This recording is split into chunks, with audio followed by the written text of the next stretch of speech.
Hello students, welcome करता हूँ मैं अपने YouTube channel study with Sumit पे।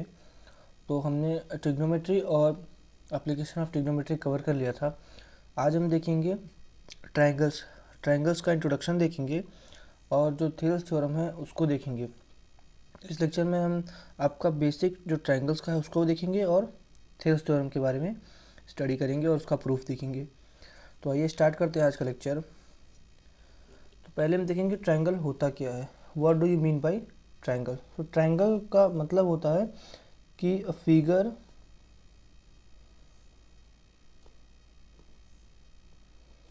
A closed figure made up of three line segments. जैसे इसका इंग्लिश में देखिए मीनिंग तो क्या है, ट्राई एंगल्स मतलब जिसमें क्या हो, तीन एंगल हो, मतलब तीन कोण हो। और इसका हिंदी में मीनिंग क्या है, इसका हिंदी में इसको क्या बोलते हैं, त्रिभुज, मतलब कि जिसकी तीन भुजाएं हो। मतलब एक ऐसा फिगर, एक ऐसा क्लोज्ड फिगर जिसमें क्या हो, तीन एंगल्स हो और तीन ही क्या हो, साइड्स हो। ठीक है। अच्छा, तीन अगर कहीं यहाँ पे क्लोज नहीं लिखा होता तो मतलब तीन तीन साइड का तो ये भी हो, एक इसे ये ये लेकिन ये सब ट्रायंगल नहीं है, क्योंकि ये क्या नहीं है, क्लोज्ड फिगर नहीं है। तो अगर कोई पूछे कि ट्रायंगल क्या होता है, तो a closed figure made up of three line segment is called triangles. और ट्रायंगल्स में कितने एंगल्स होते हैं, तीन एंगल्स होते हैं। और तीन ही क्या होते हैं, हमारा तीन वर्टेक्स भी होते हैं और तीन ही क्या होते हैं, इसके साइड्स होते हैं। तो a triangle has three angles, three sides and three vertices. ठीक है। उसके बाद हम अब ट्रायंगल्स के कुछ टाइप्स देखेंगे कि ट्रायंगल्स के कितने टाइप्स होते हैं। तो हम नेक्स्ट आगे देखेंगे टाइप्स ऑफ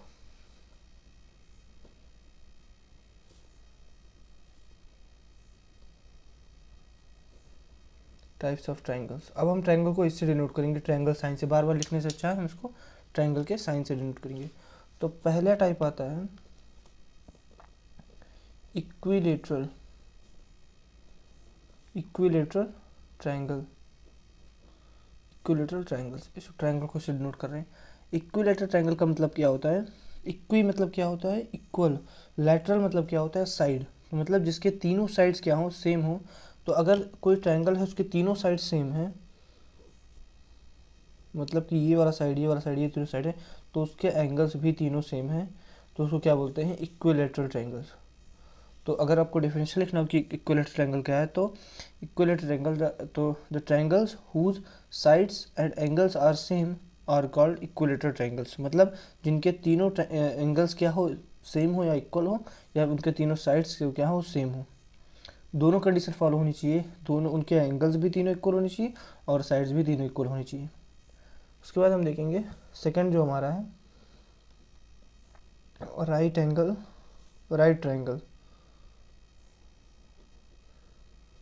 तो राइट ट्रायंगल क्या है हमारा, मतलब कोई ऐसा ट्रायंगल जिसमें एक जो हमारा जो एंगल हो कितने का हो, 90 डिग्री का होगा।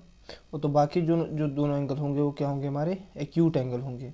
अब एक्यूट एंगल क्या होता है, तो तीसरा यही होगा कि कौन सा triangle, acute triangle. Acute triangle कोई ऐसा ट्रायंगल जिसके सभी जो एंगल हैं वो क्या होने चाहिए, लेस देन 90। तीनों एंगल जो होने क्या हो, लेस देन 90 होना चाहिए। समझ में आया इतना? इक्विलेटरल ट्रायंगल मतलब ऐसा कोई ट्रायंगल जिसके जो साइड्स हैं वो इक्वल होने चाहिए, उसका एंगल्स भी क्या होने चाहिए, इक्वल होने चाहिए।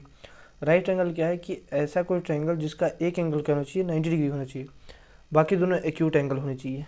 और फिर एक्यूट ट्रायंगल क्या होता है, जिसके तीनों जो एंगल्स हों क्या हो, लेस देन 90 डिग्री के हों, उसको क्या बोलेंगे हम, एक्यूट ट्रायंगल। क्लियर? उसके बाद हम क्या बोलेंगे, obtuse triangle. Obtuse triangle, obtuse triangle में क्या होगा कि कोई एक ऐसा एंगल होना चाहिए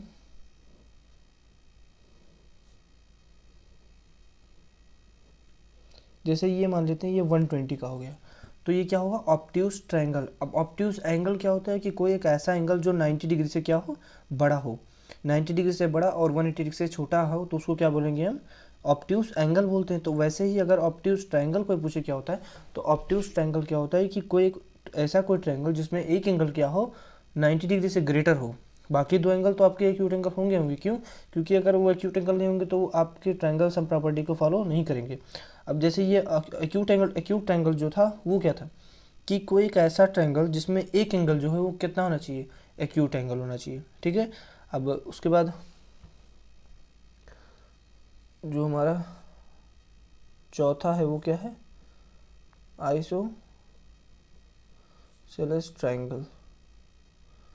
तो आइसोसेलेस ट्रायंगल का मतलब है कि कोई एक ऐसा ट्रायंगल जिसके दो साइड्स या दो एंगल सेम हो, मतलब two sides and two angles are equal, तो क्या हो जाएगा, आइसोसेलेस ट्रायंगल। उसके बाद इक्विलेटर में all the sides and angle are equal. ठीक, इसी तरीके से हमारा स्केलेन ट्रायंगल,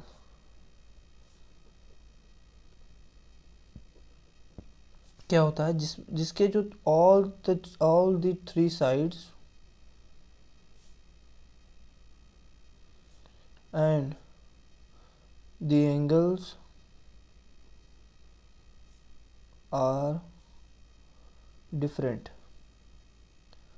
मतलब कि जितने भी हमारे स्केलेन ट्रायंगल के जितने भी एंगल्स होंगे, जितने भी साइड्स होंगे, जितने क्या तीन ही होते हैं, तो तीनों साइड्स और तीनों एंगल्स कितने होने चाहिए, अलग अलग होने चाहिए। जैसे अब हर एक का एग्जांपल दिखाते हैं आपको, अब कुछ का एग्जांपल नहीं दिए तो उसका एग्जांपल देखते हैं। स्केलेन ट्रायंगल जैसे ये 3 है, ये 4 है, ये 5, इसको क्या बोलेंगे, स्केलेन ट्रायंगल। आइसोसेलेस ट्रायंगल ये 3 है, ये 3 है, तो ये 4, तो ये क्या होगा हमारा आइसोसेलेस ट्रायंगल। ये किसका एग्जांपल है, ट्रायंगल का, ये हमारा आइसोसेलेस ट्रायंगल का एग्जांपल है। ठीक है, अब आप सेम एंगल पे रख के दो को 60 रख दीजिए, दो को 60 रख दीजिए, उसके बाद एक को 60 रख दीजिए, बाकी दो को अलग अलग रख दीजिए, तो हमारा क्या हो जाएगा, आइसोसेलेस ट्रायंगल हो जाएगा। तीनों को अलग अलग रखेंगे तो हमारा स्केलेन ट्रायंगल हो जाएगा, तीनों को सेम रखेंगे तो हमारा वो इक्विलेटरल ट्रायंगल हो जाएगा। जैसे अगर कोई ट्रायंगल है, उसका जो एंगल है वो कितना है, 60 डिग्री, 60 डिग्री, 60 डिग्री, तो ये क्या हो जाएगा, इक्विलेटरल ट्रायंगल, इक्विलेटरल ट्रायंगल हो जाएगा ये। ठीक, ऐसे अगर आइसोसेलेस ट्रायंगल है तो उसका दो एंगल सेम होना चाहिए, बाकी एक एंगल जो होना चाहिए डिफरेंट होना चाहिए। ठीक है, अब हम आते हैं जो कुछ हमारे जो प्रॉपर्टीज़ हैं कुछ ट्रायंगल की, जो बहुत इंपॉर्टेंट है और इस चैप्टर में उनका यूज़ भी होने वाला है। ये तो आपका जो बेसिक था ट्रायंगल का, ये जो आप क्लास 6, 7, 8 में पढ़ते हैं, ये सब चीज़ें वो थी। अब आपका जो प्रॉपर्टीज़ है, जो अपने क्लास 9th में इन सभी प्रॉपर्टीज़ को पढ़ चुके हैं, जो आपके क्लास 9th में थी, तो एक बार हम उनका फिर से रिविज़न करते हैं, प्रॉपर्टीज़ को फिर से रिवीजन करते हैं। उसके बाद हम हमारा जो एक थ्योरम है आज जो इस लेक्चर में कंप्लीट हो पाएगा, उस थ्योरम को भी हम देखेंगे। ठीक है, पहले जो जितनी भी प्रॉपर्टीज़ हैं आपको उनको लर्न करना पड़ेगा। वैसे तो आपको याद होनी चाहिए क्लास 9 में, लेकिन अगर आपको भी आप भूल गए हैं तो फिर से आप इसको एक बार रिकॉल कर लीजिए सारी प्रॉपर्टीज़। ठीक है, तो अब हम देखेंगे प्रॉपर्टीज़ ऑफ ट्रायंगल।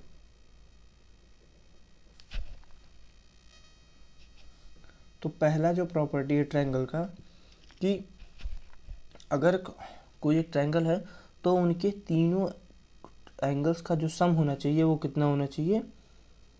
जैसे मान लेते हैं ये कोई एक ट्रायंगल है, ये एक ए बी सी, ये तीनों हमारे एंगल्स हैं कोई ए B C.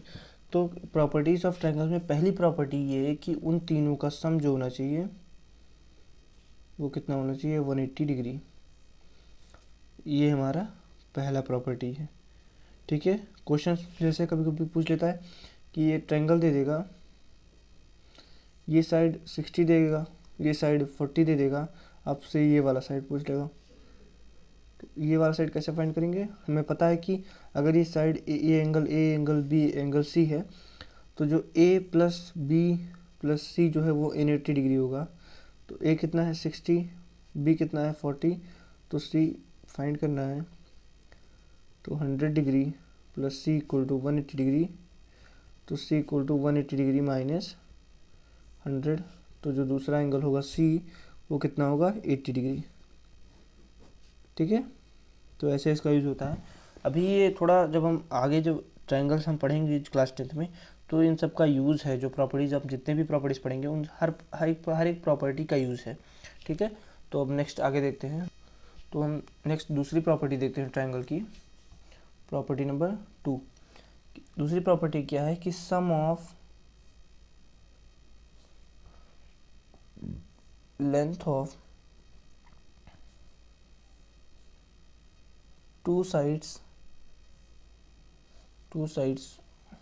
is always greater than the length of third side।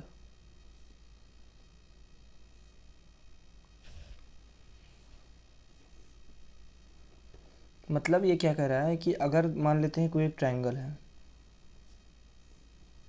ठीक है, तो ये ट्रायंगल कब पॉसिबल होगा, कब ये ट्रायंगल पॉसिबल, जैसे हम ट्रायंगल बनाते हैं तो ऐसा नहीं कि अंचा पंचा चाहे जो ट्रायंगल बना दिए। ट्रायंगल कब पॉसिबल होगा, जब जैसे मान लेते हैं 3 है, ये 4 एक 5, ये हमने ट्रायंगल हमने ट्रिग्नोमेट्री में देखा है, इसको ये राइट एंगल ट्रायंगल होता है, लेकिन हमने ऐसे ट्रायंगल बना दिया। ठीक है, तो ये ट्रायंगल पॉसिबल कब है, कैसे पता चलेगा हमको, जब उनके हम दोनों sum of their smaller side length of two side, जब हमें इन दोनों के इस ट्रायंगल में सबसे छोटी साइड्स कौन सी है, ये और ये, जब इन दोनों का जब हम सम करेंगे तो वो हमेशा बड़ा होना चाहिए जो बड़ी वाली साइड है उससे। तो जब हम इसका सम करेंगे तो कितना है 7, जो कि बड़ा है 5 से। तो ठीक है, ये ट्रायंगल हमारा पॉसिबल है। अब मैं आपसे कहूँ कि आप मुझे ये ट्रायंगल बना के दिखाइए, आप मुझे एक ट्रायंगल बना के दिखाइए 3, 2, 7, आप बना के दिखा दीजिए मुझे। तो आप अब अगर मान लीजिए अगर आ गया कि ये पॉसिबल है कि नहीं है, ये आपको बेसिक इन्फॉर्मेशन है। तो आप कैसे चेक करेंगे कि जो 3 स्मॉलर साइड है उनका सम जो होना चाहिए वो ग्रेटर होना चाहिए, लेकिन 5 जो है वो ग्रेटर नहीं है 7 से, यानी कि ये ट्रायंगल पॉसिबल नहीं है। इसको हम ट्रायंगल इनइक्वालिटी लॉ भी बोलते हैं। तो ये बताता है कि कब हमारा जो ट्रायंगल है वो पॉसिबल है, कब हमारा जो ट्रायंगल बन सकता है। तो कब बनेगा, जब 2 स्मॉलर साइड का जो सम होगा वो जो बड़ी वाली साइड है उससे ग्रेटर होगा, तब हमारा जो ट्रायंगल है वो पॉसिबल होगा। जैसे आप 3, 4, 5 ये ट्रायंगल याद रखिएगा कि ट्रायंगल कब पॉसिबल है, जब उनके दो स्मॉलर साइड कौन से हैं 3 और 4। जब हम 3 और 4 का सम करते हैं तो वो 5 से क्या है बड़ा आ रहा है ना, 7 ग्रेटर देन क्या है 5 है। अच्छा, अब इसको हम हमारी बात पे विश्वास क्यों करेंगे, तो आप सोचेंगे कि हम इसको बना के देखेंगे। तो आप क्या करेंगे, पहले आप ट्रायंगल को बनाएंगे। अब क्लास 10th में तो आपको ज्योमेट्रिकल में आपको ट्रायंगल तो बनाना आता होगा। तो आप क्या करेंगे, एक साइड लें, आप क्या करेंगे, आप एक स्केल लेंगे, जैसे मान लीजिए इसी ट्रायंगल को, ये जो मैंने आपको ट्रायंगल दिया यही आपको बनाना है। आप क्या करेंगे, एक 7 सेंटीमीटर की लाइन सेगमेंट खींचेंगे, 7 सेंटीमीटर की लाइन सेगमेंट खींचेंगे, और उसके बाद आप यहाँ पे 3 सेंटीमीटर का उसमें कंपास में आप नाप लेंगे 3 सेंटीमीटर का, और आप एक आर्क लगाएंगे, थोड़ा बड़ा आर्क लगाएंगे आप। ठीक है, उसके बाद आप क्या करेंगे, दूसरी साइड पे मैं आपको बना के दिखा दे रहा हूँ, मैं आपको करना कि मैं फिर रफ एक बना दे रहा हूँ। आप क्या करेंगे, एक 7 सेंटीमीटर का आप एक लाइन सेगमेंट ड्रॉ करेंगे। ये मान लेते हैं पॉइंट ए या पॉइंट बी है, आपको ऐसे ड्रॉ करना है। आप क्या करेंगे, कंपास में 3 सेंटीमीटर का एक लेंथ नापेंगे और उससे यहाँ पे एक आर्क लगाएंगे। फिर आप क्या करेंगे, आप फिर कंपास में 2 सेंटीमीटर का आप लेंथ लेंगे और यहाँ आर्क लगाएंगे। आप देखेंगे ट्रायंगल बन ही नहीं रहा है। हमने भी आपको क्या बताया, ट्रायंगल वो होता है जो 3 साइड का क्लोज फिगर हो, उसको क्या बोलते हैं, ट्रायंगल बोलते हैं। लेकिन यहाँ पे क्लोज फिगर नहीं बनना है। तो मतलब ट्रायंगल कब पॉसिबल होगा, जब हम उसके 2 स्मॉलर साइड का जो सम है वो जो बड़ी वाली साइड है उससे बड़ा होगा, तभी ट्रायंगल पॉसिबल है। ठीक है, एक बार फिर से रिपीट कर देते हैं इस चीज़ को कि कोई ट्रायंगल कब पॉसिबल है, जब उसके 2 छोटे साइड का जो सम है वो ग्रेटर होना चाहिए जो आपकी बड़ी वाली साइड है उससे, जो ट्रायंगल में बड़ी वाली साइड है उससे। ठीक है, ये आपको इतना क्लियर हो गया। ये थोड़ा इम्पोर्टेंट है, ये सो आप देखिएगा। आप इसका इलस्ट्रेशन ये है कि आप खुद बना के चेक करिएगा। जब आप खुद बनाएंगे तो आपको ये चीज़ें याद रहेंगी। ठीक है, अब आगे बढ़ते हैं। जो थर्ड प्रॉपर्टी है वो क्या है कि कोई एक, मान लीजिए कोई एक ट्रायंगल है,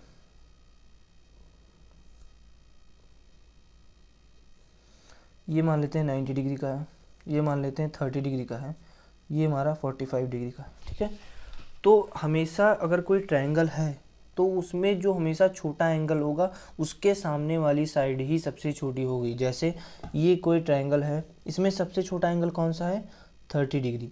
तो मैं पूछूं कि आपसे सबसे छोटी साइड कौन सी होगी, तो सबसे छोटी साइड कौन सी होगी, ये वाली साइड जो होगी वो सबसे छोटी होगी।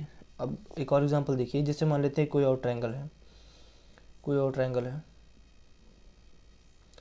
ये मान लेते हैं 90 डिग्री है, ये मान लेते हैं 75 डिग्री है, और ये मान लेते हैं 15 डिग्री है। ठीक है, तो अब हम देखेंगे कि अब मैं आपसे पूछ लूँ कि इस ट्रायंगल में सबसे छोटी साइड कौन सी है। तो इतना तो आपको पता है कि ये 90 है, तो सामने वाली साइड हाइपोटेनस तो सबसे लॉन्गेस्ट साइड होगी। अब इन दोनों में मुझे बताना है कि सबसे बड़ी साइड कौन सी है। तो इतना मुझे पता होना चाहिए, ये प्रॉपर्टी ट्रायंगल की आपको पता होनी चाहिए कि अगर कोई एंगल सबसे जो सबसे छोटा एंगल होगा उसके जो सामने वाली साइड होगी, जो सबसे छोटा एंगल होगा किसी ट्रायंगल में उसके जो सामने वाली साइड होगी वो भी सबसे छोटी होगी। तो यानी कि जो भी हमारा जो सबसे स्मॉलेस्ट एंगल होगा उसके सामने वाली साइड ही स्मॉलेस्ट साइड होगी। यानी कि ये वाली साइड क्या होगी, हमारी स्मॉलेस्ट साइड होगी अगर ये हमारा स्मॉलर एंगल है तो। अब आते हैं हम आगे, दूसरी प्रॉपर्टी देखते हैं। फोर्थ प्रॉपर्टी जो है वो कह रहा है कि जो सम ऑफ एक्सटीरियर एंगल है वो किसके इक्वल होगा, is equal to sum of opposite to interior angles.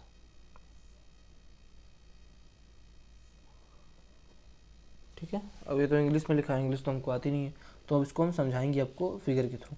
क्या कह रहा है, जैसे मान लेते हैं ये ट्रायंगल है, ठीक है, ये बहुत आसान प्रॉपर्टी है, इसमें आपको कुछ लर्न नहीं करना है, सब तो आप समझ जाएंगे। ये ट्रायंगल है ABC, ठीक है। अब आपसे मैं कहूँ कि आप ये वाला साइड बताइए, sum of exterior angle is equal to the sum of opposite to interior angles. ठीक है, इसको आप समझिएगा कि अब मैं पूछूँ एंगल C कितना होगा, C तो एक्सटीरियर एंगल ही है, तो एंगल C कितना होगा, तो एंगल C किसके बराबर होगा, sum of two opposite interior angle के सम के बराबर होगा। मतलब अब इंटीरियर एंगल कौन है, ये, और C के अपोजिट में कौन, यही दो साइड तो हैं, तो इन दोनों के सम के बराबर होगा। तो यानी कि angle C equal to angle A plus angle B, इसी को क्या बोलते हैं, sum of exterior angle is equal to the sum of opposite to interior angles के जो सम के बराबर होगा। ये भी आपको पता होना चाहिए। फिर से एक बार रिपीट कर देता हूँ कि कोई अगर ट्रायंगल है उसके आपको एक्सटीरियर एंगल कोई पूछ रहा है तो वो किसके बराबर होगा, वो इंटीरियर एंगल के अपोजिट साइड के सम के बराबर होगा। ठीक है, आपको ये वाला देखिए कि अगर एंगल C पूछ रहा है तो इसके अपोजिट और इंटीरियर एंगल कौन है, B और A, तो वो B और A का सम ही होगा। ठीक है, अब आते हैं जो आपने 9th में पढ़ा था कि कॉन्ग्रुएंट किसे बोलते हैं।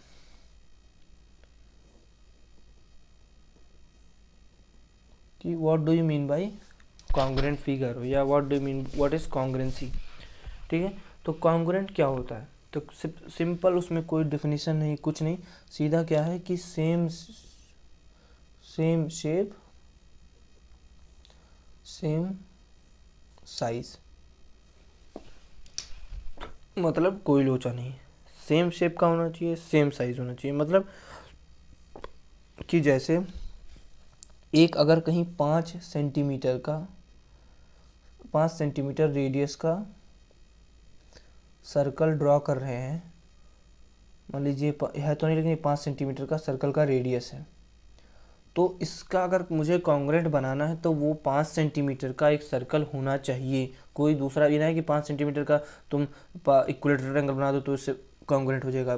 कॉन्ग्रुएंट का मतलब सेम शेप, शेप का मतलब कि अगर सर्कल है तो सर्कल, ट्रायंगल है तो ट्रायंगल, अगर कोई रेक्टेंगल है तो रेक्टेंगल, स्क्वायर है तो स्क्वायर। लेकिन अभी हम यहाँ पर ट्रायंगल के बारे में पढ़ रहे हैं, तो आप जानिए अगर कॉन्ग्रुएंट ट्रायंगल बोल रहा है तो कॉन्ग्रुएंट ट्रायंगल बोला था नहीं कि दो सेम शेप के ट्रायंगल्स होने चाहिए, दो सेम साइज के ट्रायंगल होने चाहिए, ठीक है, तभी वो क्या होंगे, कॉन्ग्रुएंट होंगे। तो अगर कहीं मान लीजिए कॉन्ग्रुएंट सर्कल बोला है तो मतलब कि अगर कोई सर्कल कॉन्ग्रुएंट कब होगा, कोई दो सर्कल कॉन्ग्रुएंट कब होंगे, जब उनका रेडियस सेम होगा, रेडियस सेम होगा तभी उनका क्या होगा, एरिया सेम होगा, तभी वो दोनों क्या होंगे, कॉन्ग्रुएंट होंगे। क्योंकि अगर आप उस रेडियस उसका सर्कल का एरिया का फार्मूला देखेंगे तो पाई आर स्क्वायर, तो दो सर्कल अगर देखें कि अगर दो सर्कल है तो उसका भी एक रेडियस क्या होगा, पाई आर स्क्वायर। और दोनों कब बराबर होंगे, पाई तो सबके लिए बराबर है, आर जब बराबर होगा तभी दो दो रेडियस या फिर दो सर्कल के रेडियस बराबर हो सकते हैं, तभी दो सर्कल का एरिया इक्वल हो सकता है। इसका मतलब कि कॉन्ग्रुएंट फिगर क्या होता है, कॉन्ग्रुएंट फिगर मतलब कि कोई भी ऐसा फिगर जिसका क्या हो, शेप से सेम हो और उसका साइज सेम हो। जैसे एग्जांपल में बताते हैं बहुत लोग कि 5 रुपये का सिक्का, दो 5 रुपये का सिक्का कॉन्ग्रुएंट है लेकिन सेम है, आप वो दो बहुत 5 रुपये के सिक्के आते हैं लेकिन जो सेम एकदम सिक्का हो 5 रुपये का, दो सेम 5 रुपये के सिक्के क्या होंगे, कॉन्ग्रुएंट होंगे, क्योंकि उनका एरिया भी वही आएगा, उनका रेडियस भी वही आएगा, तो वो कॉन्ग्रुएंट है। साथ में ही अगर हम सिमिलर की बात करें, अब हमें पढ़ना क्या है, सिमिलैरिटी ही हमें, हमने क्लास 9th में कॉन्ग्रुएंसी पढ़ी थी और अब क्लास 10th में हम क्या पढ़ेंगे, सिमिलैरिटी पढ़ेंगे। तो अब यहाँ पर हम देखेंगे 6 सिमिलैरिटी या सिमिलर, ठीक है। सिमिलर क्या होते हैं कि जिनका same shape but different size. मतलब इसका क्या है कि अगर कोई एक सर्कल है उसका रेडियस 1 है और कोई एक सर्कल है जिसका रेडियस 1000 है, वो दोनों क्या है, सिमिलर। जैसे अगर हम अर्थ को और सन को कंपेयर करें कि दोनों एक स्फेयर हैं, स्फेयर आपने पढ़ा होगा, तो दोनों एक स्फेयर हैं, तो वो दोनों आपस में क्या है, सिमिलर हैं। क्यों, क्योंकि अब अर्थ का रेडियस तो कम है, सन का रेडियस ज़्यादा है, तो वो दोनों आपस में क्या है, सिमिलर हैं। लेकिन अर्थ का अगर मैं पूछूं कि क्या अर्थ उसके कॉन्ग्रुएंट में है, तो नहीं। क्या अर्थ वो दोनों कॉन्ग्रुएंट है, नहीं। लेकिन दो कॉन्ग्रुएंट फिगर भी सिमिलर हो सकते हैं, क्योंकि सिमिलर के लिए कंडीशन क्या होनी चाहिए कि सेम सेम जो साइज सेम हो बस, ठीक है। और सिमिलर के लिए क्या होना चाहिए, सेम शेप होना चाहिए, लेकिन साइज क्या होनी चाहिए, डिफरेंट होनी चाहिए, ठीक है। तो जैसे अर्थ और उसका सन का एग्जांपल देख लीजिए कि ये दोनों क्या है, सिमिलर है। सिमिलर मतलब एक जैसे, लेकिन एक नहीं मैं कह रहा हूँ, एक जैसे। सिमिलर मतलब क्या होता है, एक जैसे। कहते नहीं कि तुम दोनों भाई सिमिलर हो, दिखते हो, मतलब कि तुम दोनों भाई एकदम सेम हो लेकिन कुछ ना कुछ डिफरेंट है, लेकिन थोड़ा बहुत मैच होता है। तो यहाँ पे थोड़ा बहुत क्या है, वो शेप ही है जो दोनों में मैच हो रहा है, ठीक है। तो सिमिलर क्या है, सिमिलर में क्या है, same shape but different size. जैसे कि ये एक ट्रायंगल है और ये एक ट्रायंगल है, दोनों क्या है, सिमिलर है बट लेकिन कॉन्ग्रुएंट नहीं है, ठीक है, क्योंकि उन दोनों का शेप सेम है लेकिन जो साइज है वो डिफरेंट है, ठीक है। अब कुछ जैसे आपका क्वेश्चन होगा कैसे पता चले कि दोनों सिमिलर हैं, ये भी क्वेश्चन है कि कैसे पता करेंगे कि दो सिमिलर है। कॉन्ग्रुएंट का तो पता चल गया, एरिया सेम है, एंगल इक्वल है, ठीक है। लेकिन हम सिमिलर को कैसे बताएंगे कि हाँ ये दोनों सिमिलर, मान लेते हैं ये कोई ट्रायंगल है ए बी सी, ये ट्रायंगल है पी क्यू आर, तो कैसे पता चलेगा कि जो ए बी सी ट्रायंगल है वो पी क्यू आर के सिमिलर है। अब आपका ये यहाँ पे एक क्वेश्चन बनता है कि कैसे मुझे पता चलेगा कि जो ए बी सी ट्रायंगल है वो पी क्यू आर के सिमिलर है। तो उसके लिए दो कंडीशन बनती है कि अगर उनके करस्पॉन्डिंग एंगल्स इक्वल हों, मतलब कि जो ये वाला एंगल हो वो ये वाला एंगल हो। मैं थोड़ा फिगर को बड़ा करता हूँ, ए बी सी को मान ली मैं इतना जूम कर दिया, अभी दोनों बराबर नहीं है, साइज में दोनों बराबर नहीं है लेकिन शेप में दोनों सेम है, ठीक है। तो अभी ये दोनों क्या है, इन दोनों का करस्पॉन्डिंग एंगल, दोनों के करस्पॉन्डिंग एंगल्स क्या होने चाहिए, इक्वल होने चाहिए, करस्पॉन्डिंग एंगल्स सेम होने चाहिए। तो पहली कंडीशन क्या बनती है कि देयर करस्पॉन्डिंग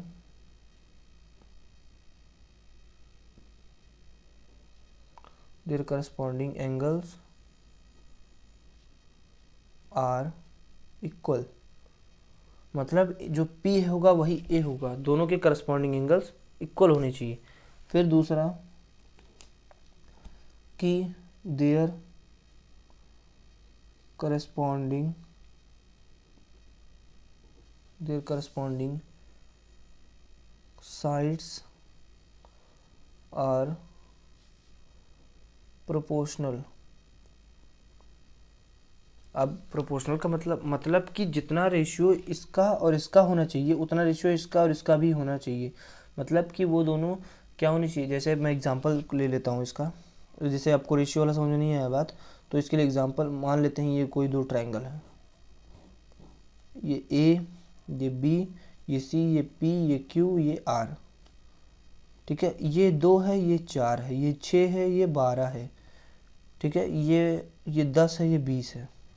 ठीक है, अब यहाँ पे बहुत लोग ज्ञान देने लगे हैं कि भाई ये दोनों ट्रायंगल तो पॉसिबल ही नहीं है। अरे भैया रुक जाओ, बना दे रहा हूँ, इसको 10 कर दे रहा हूँ, इसको 5 कर दे रहा हूँ, बस। तो अब देखिए यही आपको अगर नॉलेज नहीं होता, अभी मैं वही वो बात ना बताता, अब मान लेते कि हाँ ये ट्रायंगल पॉसिबल है, चलो अब देखते हैं करस्पॉन्डिंग साइड्स क्या है, बराबर है, ये प्रोपोर्शनल है। लेकिन आपको यहाँ तुरंत क्लिक हो जाएगा कि अरे ये तो साइड बराबर है, ये मतलब ये तो ट्रायंगल बन ही नहीं रहा, तो कैसे आप सिमिलर दिखा रहे हैं। ठीक है, तो अब ये और ये इन दोनों का रेशियो यानी कि A B upon P Q का रेशियो ये किसके बराबर होना चाहिए, P by P R, A C by P R के बराबर होना चाहिए। ये किसके बराबर चाहिए, B C by Q R के बराबर। अच्छा, अब इसको रखेंगे तो ए बी कितना है 2, बी उसके बाद पी क्यू कितना है 4। उसके बाद हम देखेंगे कि ए सी कितना है, तो ए सी कितना है 6 और पी आर कितना है 12। उसके बाद हम देखेंगे ये कितना है बी सी 5 और ये कितना है 10। काटेंगे तो कितना 1/2, ये काटेंगे 1/2, ये काटेंगे 1/2, यानी कि सब 1/2 1/2, मतलब कि उनके करस्पॉन्डिंग साइड्स का जो रेशियो है वो बराबर आ रहा है, तो ये फिगर सिमिलर है। फिर से एक बार समझते हैं कि कॉन्ग्रुएंट और सिमिलर में डिफरेंस क्या है। कॉन्ग्रुएंट फिगर वो होता है जिसका शेप सेम हो, साइज सेम हो, वो क्या है कॉन्ग्रुएंट फिगर। कॉन्ग्रुएंट फिगर और बताता है कि मतलब उसका एरिया भी सेम होना चाहिए। सिमिलर फिगर क्या होते हैं, उनका शेप सेम होना चाहिए बट डिफरेंट साइज़ की होनी चाहिए। सिमिलर के लिए कॉन्ग्रुएंसी के लिए भी कंडीशन है, लेकिन वो हमें पढ़ना नहीं तो उसको उतना ध्यान नहीं रखेंगे। जितना रिकॉल करना है, जितना यहाँ पे यूज़ है उतना ही उसको डिस्कस करेंगे।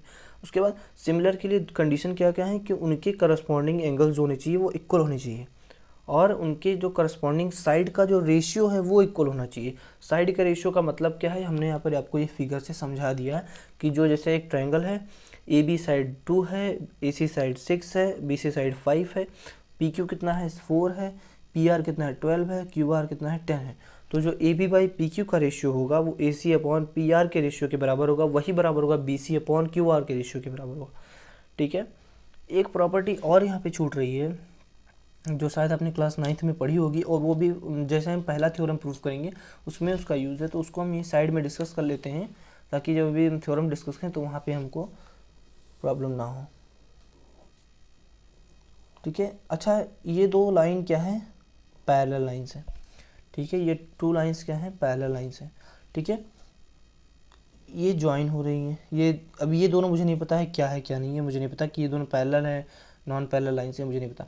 अच्छा, यहाँ से एक हम लाइन ड्रॉ कर रहे हैं, ये मान लेते हैं ए बी सी डी। ठीक है, ये हमने बना दिया ए बी सी डी। ठीक है, उसके बाद क्या है कि यहाँ से मैंने एक और लाइन खींच दिया, तो यहाँ पे मुझे 2 ट्रायंगल बने। मेरा मेन फोकस यहाँ पे होना चाहिए। पहला ट्रायंगल ये,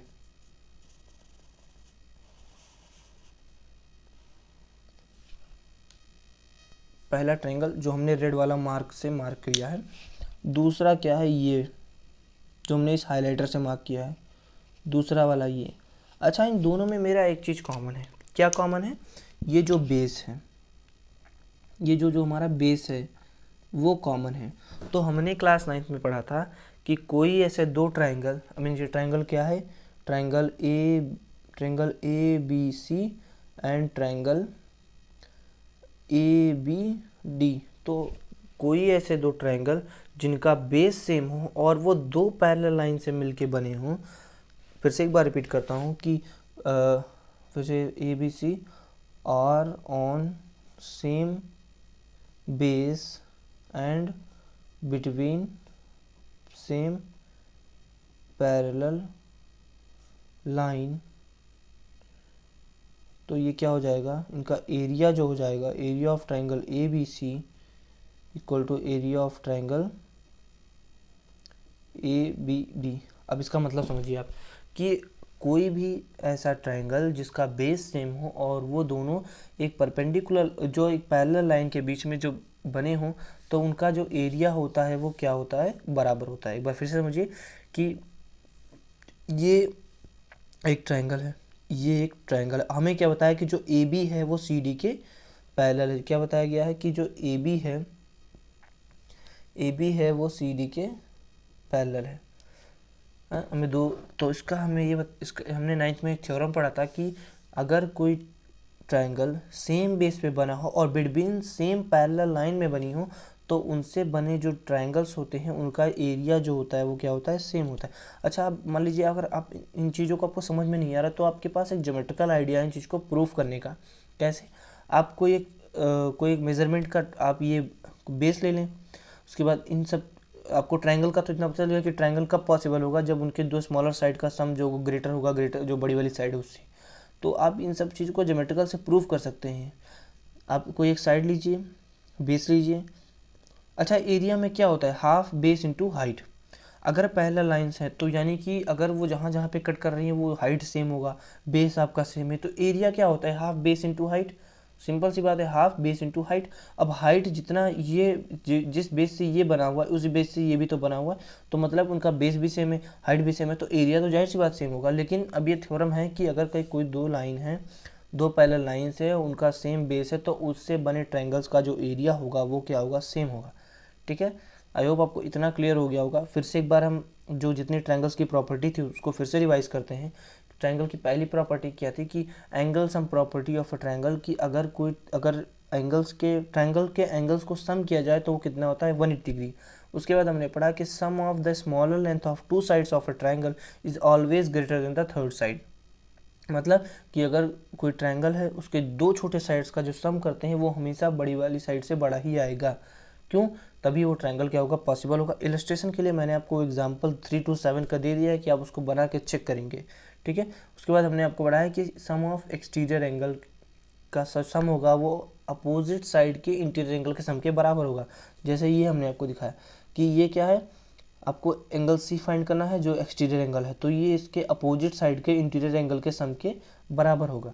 उससे पहले आपको बताया कि अगर कोई ट्रायंगल है उसके सबसे छोटी साइड, जो सबसे छोटी साइड कौन सी होगी, वो सामने वाला जो छोटा एंगल होगा। यानी कि अगर मान लेते हैं कोई ट्रायंगल है, जो सबसे छोटा एंगल होगा उसके सामने वाली साइड जो होगी सबसे छोटी साइड वही होगी। इससे आपको पता चल जाएगा कि कौन सी साइड सबसे छोटी है। ठीक है, उसके बाद जो हमने आपको बताया कि कॉन्ग्रुएंसी और सिमिलरिटी में क्या क्या डिफरेंस होता है। कॉन्ग्रुएंट मतलब same size same shape. Similarity में क्या होता है, सेम शेप होना चाहिए लेकिन डिफरेंट साइज उसका होता है डिफरेंट होना चाहिए। उसके बाद हमने बताया कि कंडीशंस क्या क्या होती है सिमिलरिटी के लिए। सिमिलरिटी के लिए कंडीशंस ये हैं कि उनके करस्पॉन्डिंग एंगल्स इक्वल होने चाहिए और उनके करस्पॉन्डिंग साइड्स का जो रेशियो होना चाहिए वो प्रोपोर्शनल होना चाहिए।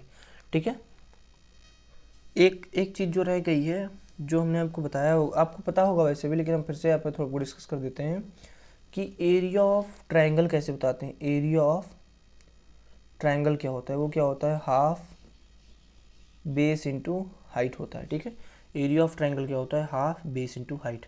ठीक है, अब हम क्या करते हैं, अब हम चलते हैं अपने थ्योरम के ऊपर। जो हमारा पहला थ्योरम है वो क्या है, बेसिक प्रोपोर्शनैलिटी थ्योरम और थेस थ्योरम। दोनों एक ही हैं। बेसिक प्रोपोर्शनैलिटी थ्योरम और थेस थ्योरम दोनों एक ही हैं। ठीक है, पहले इसका जो स्टेटमेंट है वो देखते हैं, उसके बाद हम इसका प्रूफ पे आते हैं। लेकिन आप पहले उस स्टेटमेंट को ध्यान से पढ़िए, उसके बाद हमको क्या क्या उसमें रिक्वायरमेंट है उसको देखिए, उसके बाद हम उसके प्रूफ को बहुत ध्यान से देखेंगे। हाँ, कुछ चीज़ें हैं जो आपको समझनी पड़ेंगी, वो आपको एक दो बार करने से ही आएंगी। जब तक आप खुद नहीं करेंगे तो आपको ब्रह्मा भी आ जाए तो नहीं समझा सकते, क्योंकि ये सब चीज़ें आपको प्रैक्टिस में लानी पड़ेंगी तभी आपको आप अगर 2 बार लगा लें, मैं गारंटी के साथ कह सकता हूँ आपको ये थ्योरम आ जाएगा। और ये आ गया तो इसका जो उल्टा है वो भी आ जाएगा, कन्वर्स ऑफ बीपीटी। ठीक है, तो अब इसको देखते हैं। इसका स्टेटमेंट क्या है कि if a line drawn parallel to one side of a triangle intersecting the other two sides then it divide the two side in the same ratio. फिर से पढ़ेंगे, इसको दोबारा पढ़ेंगे कि अब एक एक लाइन पर एक एक वर्ड पढ़ेंगे और उसके वर्ड का मतलब समझेंगे क्या कह रहा है कि if a line drawn parallel to one side of a triangle. तो हम क्या कह रहा है हमसे कि अगर कोई लाइन है जो कि ट्रायंगल के एक साइड के पैरेलल है, तो ये कोई साइड मान लेते हैं, तो इसके पैरेलल यहाँ पे कोई एक लाइन होनी चाहिए, तो वो लाइन हम ड्रॉ कर लेते हैं। तो वो लाइन हमने ड्रॉ कर लिया कि ये कोई एक लाइन है, उस लाइन को हमने नाम दे दिया डी ई। क्या कह रहा है कि फिर से पढ़ते हैं, if a line drawn parallel to one side of a triangle intersecting the other two sides, मतलब other two sides then it divides the two sides in the same ratio. मतलब कि कह रहा है कि इन दोनों को डिवाइड करती है और इस तरह डिवाइड करती है कि इसका जो रेशियो है वो इसके रेशियो के बराबर है। ये दोनों क्या है, पैरेलल लाइंस हैं। और क्या कह रहा है कि if a line drawn parallel to one side of a triangle, अगर कोई लाइन है जो ट्रायंगल के एक साइड के पैरेलल ड्रॉ करती है, intersecting the other two sides, और इन दोनों साइड को इस तरह इंटरसेक्ट करती है कि जो टू साइड हैं वो सेम रेशियो में डिवाइड हो जाए। मतलब कि जो इन दोनों का रेशियो है A D upon D B वो क्या हो जाए, ए ई अपॉन ई सी के बराबर हो जाए। ये इस तरह हमको, मतलब इस तरह इस लाइन को, इस ट्रायंगल को कर देती है कि मतलब उनका जो रेशियो हो जाए वो इक्वल हो जाए।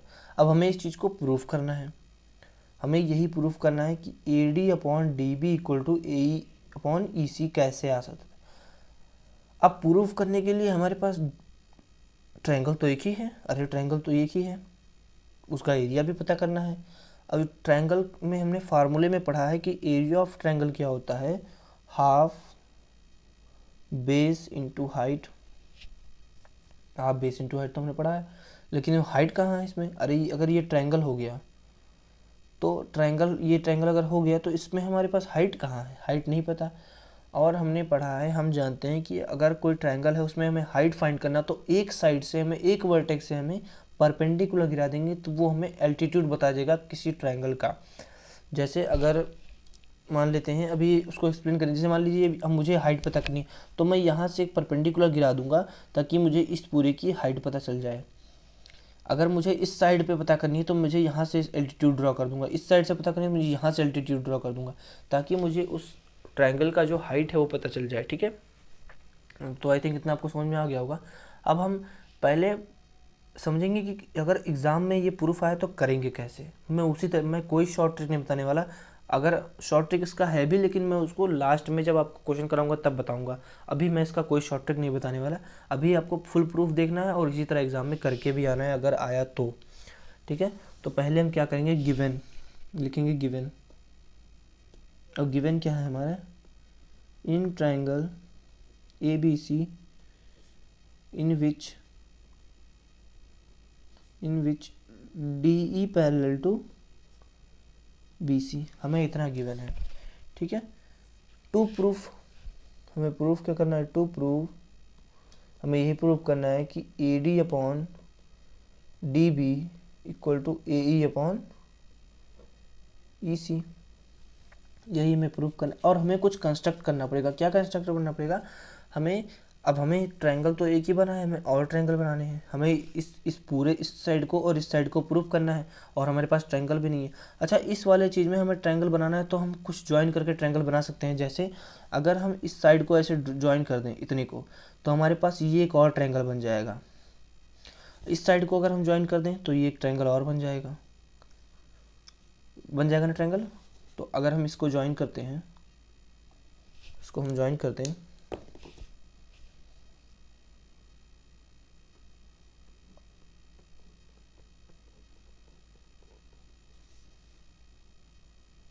आप साथ साथ में रीज़न भी समझते जाइए कि क्यों कर रहे हैं, ताकि तब जब आप खुद जब आप उसको प्रूफ करेंगे तो आप समझ जाएंगे कि क्यों हम कर रहे हैं। ठीक है, अब हमने क्या किया, फिर अब यहाँ पे लिखेंगे कंस्ट्रक्ट या फिर कंस्ट्रक्शन। हमने क्या यहाँ पे कंस्ट्रक्ट किया, तो हमने क्या किया, जॉइन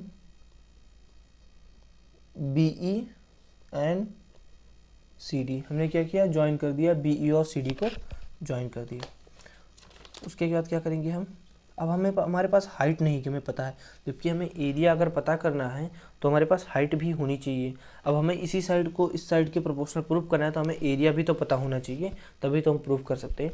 तो अब हमें प्रूफ करने के लिए हमें क्या करना होगा ना, हमें इस साइड पे दोनों साइड पे परपेंडिकुलर ड्रॉ करना होगा। तब परपेंडिकुलर कैसे ड्रॉ करें, ये भी एक सवाल है।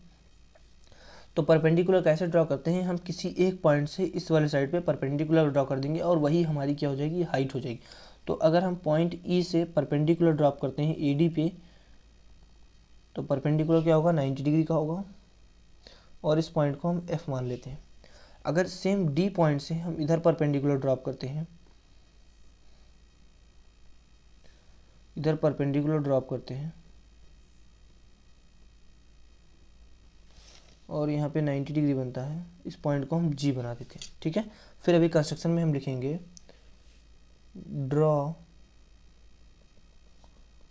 ई F perpendicular to A B and D G, D G जो परपेंडिकुलर किसके है, D G perpendicular to A C. यानी ये जो डी जी परपेंडिकुलर है हमने इस वाले साइड पे गिराया, और जो ई एफ पे परपेंडिकुलर है वो हमने ए बी साइड पे गिराया। अभी आप सोचेंगे इतना स्लो स्लो क्यों बता रहे हैं, क्योंकि ये आपको मेथड आना चाहिए एक बार। अगर आप एक बार जान गए, और मैं सवाल अभी इतने तेज तेज करूँगा आप जान नहीं पाएंगे कैसे सवाल हो रहा है, मतलब आपको क्योंकि ये पता है तो तुरंत आप कर ले जाएंगे। ठीक है, अब हम प्रूफ करते हैं। तो हम क्या करेंगे, प्रूफ, आपको ऐसे ही प्रूफ करना है। तो प्रूफ करेंगे, अब हमें पता है कि एरिया क्या होता है, area equal to half, area of triangle क्या होता है, हाफ बेस इंटू हाइट होता है। ठीक है, अब हम क्या देखेंगे, on the line A B. तो इस लाइन पे हमारे पास ट्राइंगल क्या दिया हुआ है, in triangle A D E, in triangle A D E. अब ए डी कौन सा ट्राइंगल है, ए डी ई, यानी ये वाला triangle, on line A B ये वाला ट्राइंगल ए डी ई। आप ध्यान से देखते रहिए ट्राइंगल कौन सा मैं देख रहा हूँ। तो अगर मैं area of triangle A D ई लिखूँ तो वो क्या हो जाएगा, हाफ, बेस क्या है, किस बेस पे वो बना है, उसका बेस क्या है, ए डी। अरे ये ट्राइंगल है तो उसका बेस क्या है, ए डी। तो ए डी इंटू, और उसका जो हाइट है वो कितना है, अरे ये एक ट्रायंगल है तो उसके लिए हाइट, ये जो परपेंडिकुलर ड्रॉप है उसके लिए हाइट, अगर ये बेस है, बेस ये है, अगर ए डी बेस है तो उसके लिए हाइट यही तो हुई, तो उसके लिए जो हाइट है वो क्या हो जाएगी, ई एफ जो होगी उसकी हाइट होगी। ये हमारा पहला इक्वेशन बना। ठीक है, फिर दूसरा इक्वेशन देखते हैं। फिर एरिया ऑफ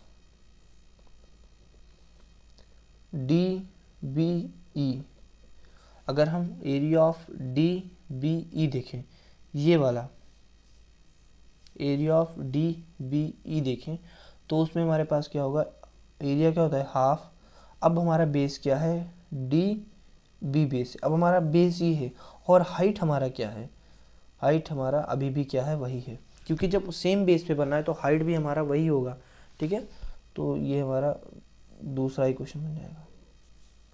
फिर अगर हम देखें तो अगर हम पहले वाले से दूसरे वाले इक्वेशन को डिवाइड करेंगे तो यहाँ पे हम डिवाइड करते हैं,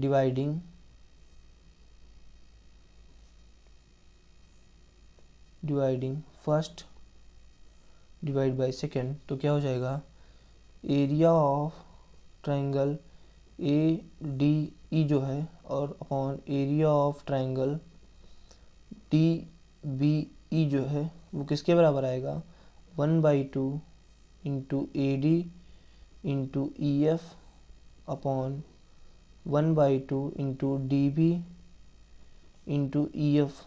तो वो किसके बराबर आएगा, A D upon D B के बराबर आएगा, A D upon D B के बराबर आएगा। ये इसको हम हाईलाइट कर देते हैं थोड़ा, कि ये इसको हम कैंसिल कर देंगे। तो ये हमारा कौन सा इक्वेशन बन गया, थर्ड इक्वेशन बन गया, इक्वेशन नंबर थर्ड। क्योंकि अब हमने एक साइड पे इसको लिख लिया, अब हम दूसरे साइड पे आते हैं। ठीक है, आप फिगर को बहुत ध्यान से रखिएगा, फिगर को आप थोड़ा ध्यान में रखिएगा, इसको हम थोड़ा नीचे ले जाते हैं। फिगर आप इस इक्वेशन को आप साथ साथ में करते चलिएगा, मैं तो आपको ये कहूँगा। अब हम आते हैं ऑन द लाइन, अब हम इस वाले लाइन पे आते हैं, on the line A C. In triangle ADE। अब हम कौन से ट्रायंगल पे आते हैं, ADE वाले ट्रायंगल पे, लेकिन इस वाले लाइन से आते हैं, ठीक है। तो हमारा जो एरिया ऑफ ADE होगा, ट्रायंगल AED, वो कितना होगा, हाफ। अब बेस क्या हो जाएगा हमारा, अब हमारा बेस ये वाला होगा, तो बेस AE इंटू, और हाइट क्या हो जाएगा EF, नहीं हाइट इसके लिए ये हो जाएगा, इसके जो हम ये लिए थे, तो जब जैसे इस ट्रायंगल को इधर से पकड़े तो ये इसके लिए क्या, ये बेस हो गया। अब अगर किसी पॉइंट से बेस पे हम कोई परपेंडिकुलर ड्रॉप करेंगे तो उसके लिए हाइट हो जाएगा, लेकिन अब हमारा सेम केस इस साइड से है, हमारा बेस क्या है, ये है, तो उधर से परपेंडिकुलर DG ही परपेंडिकुलर जो है वो AE पे गिर रहा है। आपने यहाँ लिखा नहीं है, आपने कहाँ लिखा है कि हमने EF को AB पे परपेंडिकुलर ड्रॉप किया, ये AB वाले साइड पे जब हमने जब लाइन AB ली तो उसके लिए परपेंडिकुलर EF हो गया, और जब लाइन AC ले रहे हैं तो उसके लिए परपेंडिकुलर DG हो जाएगा, तो हाइट क्या हो जाएगी, DG इसके लिए, ठीक है। यही क्वेश्चन हो गया 4th, ठीक है। एरिया ऑफ ट्रायंगल DCE, ये कितना हो जाएगा, हाफ। अब बेस इसके लिए क्या है, ये वाले ट्रायंगल में इसके लिए बेस क्या है, EC इंटू DG, ये क्या होगा, इक्वेशन 5 हो गया, ठीक है। अब हम क्या करेंगे, इन दोनों इक्वेशन को डिवाइड कर देंगे, तो डिवाइडिंग इक्वेशन 4 डिवाइड बाई 5, तो इसको डिवाइड करेंगे तो क्या हो जाएगा, area of triangle ADE upon area of triangle DCE जो होगा, इसको जब हम डिवाइड करेंगे तो इधर से ये कैंसिल आउट हो जाएगा, इधर से ये कैंसिल आउट हो जाएगा, तो क्या बचेगा, AE अपॉन EC, ठीक है। क्या बचेगा, AE अपॉन EC बचेगा। इसको हम क्या मान देते हैं, हमारा इक्वेशन 6 है। अच्छा, अब इतना आपको समझ में आ गया। अभी हमने आपको बताया कि अगर ये हमारा, अच्छा इस ट्रायंगल को आप देखिए बहुत ध्यान से, हमने आपको 2 ट्रायंगल दिखाए, एक ट्रायंगल हमने बनवाया DBE, एक ट्रायंगल हमने आपको बनवाया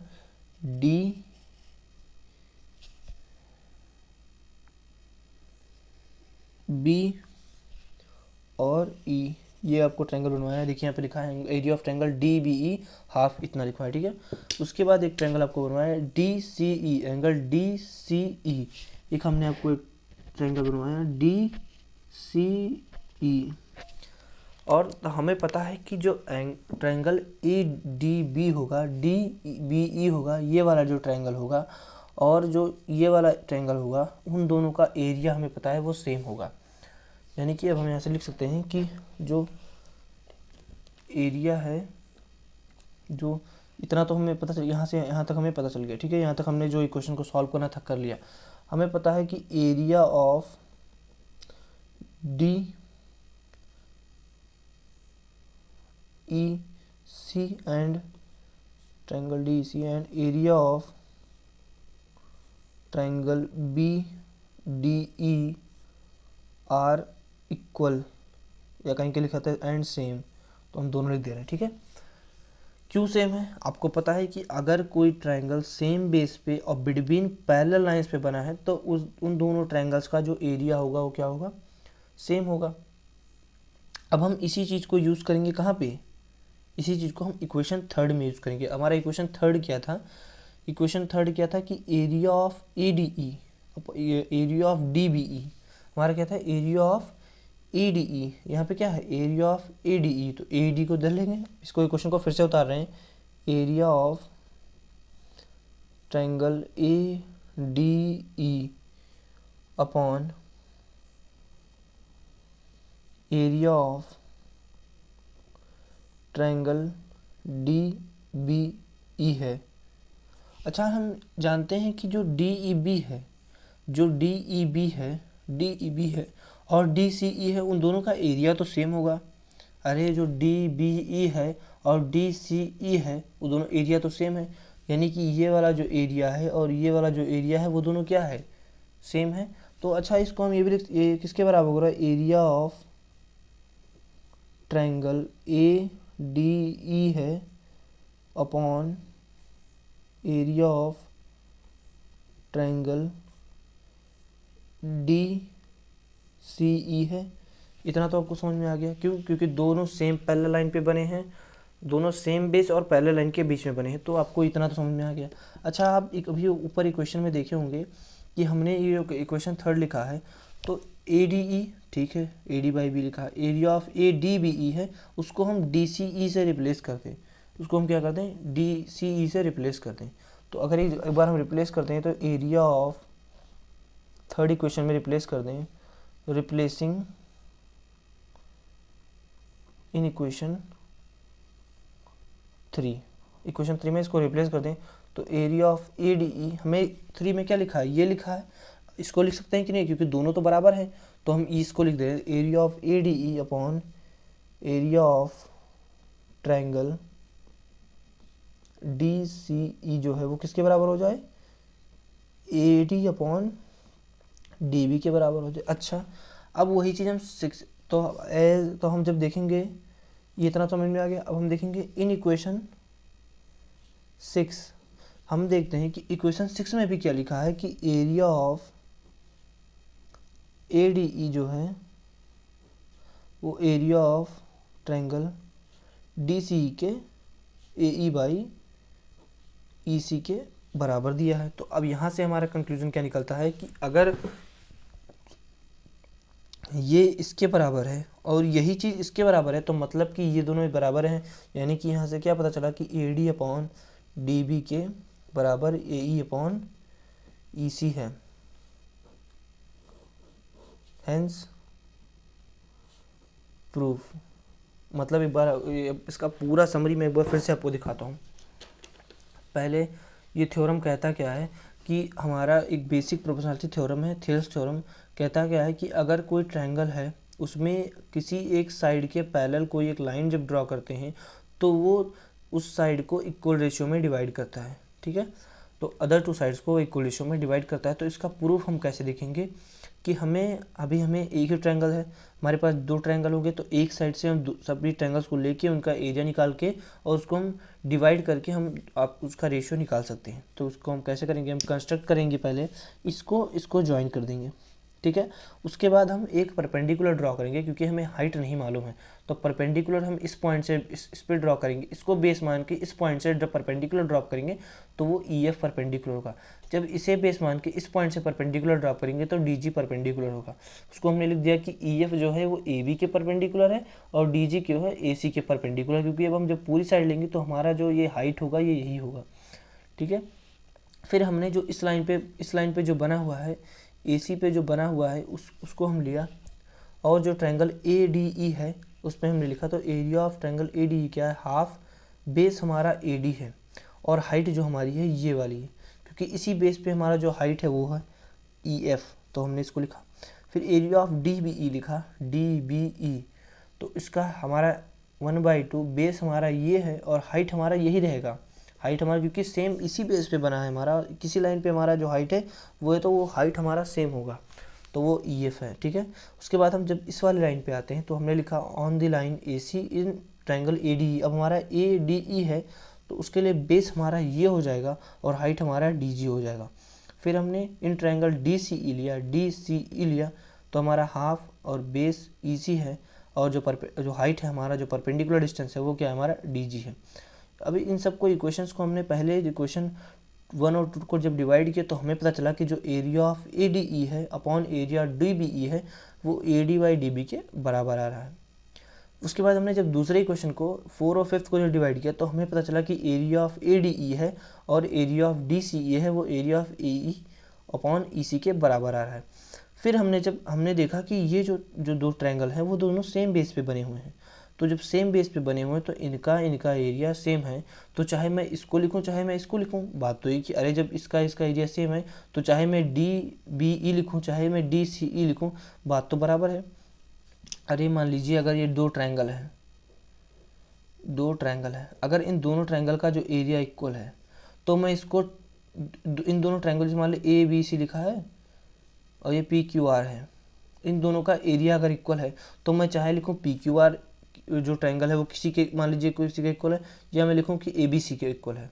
बात तो ये कि अरे मान लीजिए ये दोनों ट्रायंगल का एरिया जो है हमारा एक XYZ जो ट्रायंगल है उसके बराबर है, तो मैं लिखूँ चाहे ABC का एरिया जो इसके बराबर है या APQR का, क्योंकि दोनों एंगल का जो दोनों ट्रायंगल का जो रेशियो बराबर है।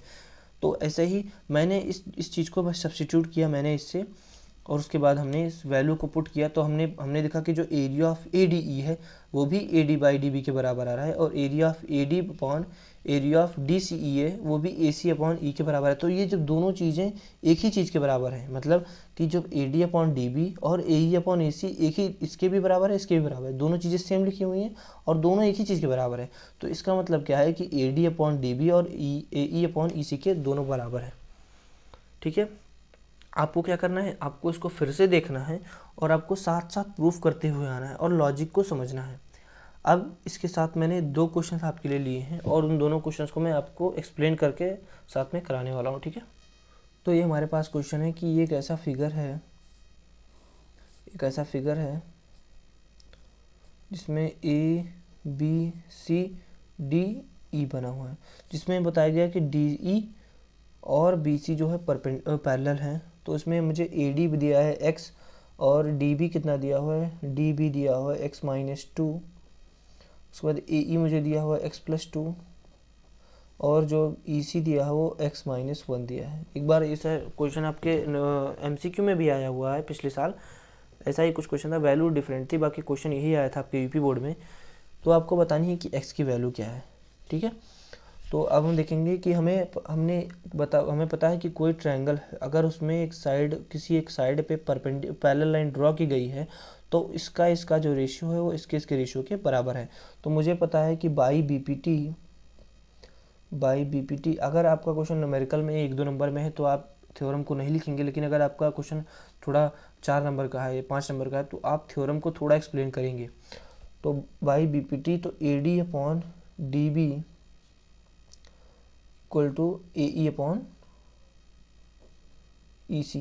अच्छा, AD मुझे कितना दिया हुआ है x अपॉन DB कितना दिया हुआ है x-2 और x+2 और ये कितना दिया हुआ है x-1 दिया हुआ है। ठीक है, इसको सॉल्व करेंगे तो हम इसको उधर ले जाएंगे तो कितना हो जाएगा x-1 into x equal to x+2 x-2। तो इसको मल्टीप्लाई करेंगे अंदर जाके तो x² - x बराबर, अच्छा ये a+b ये -b लिखा है तो इसका फॉर्मूला होता है a² - b²।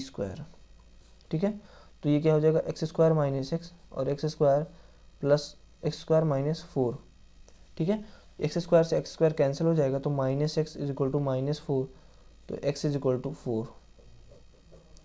ठीक है, ये ऐसे ही क्वेश्चन बनते हैं। इस पर आपको प्रूफ बहुत ध्यान रखना है और प्रूफ को कम से कम आपको 2 बार करना है। ठीक है, तो ये नेक्स्ट और लास्ट क्वेश्चन है कि कह रहा है कि in the given figure DE parallel to BC, तो हमें इस फिगर में EC की वैल्यू पता करनी है।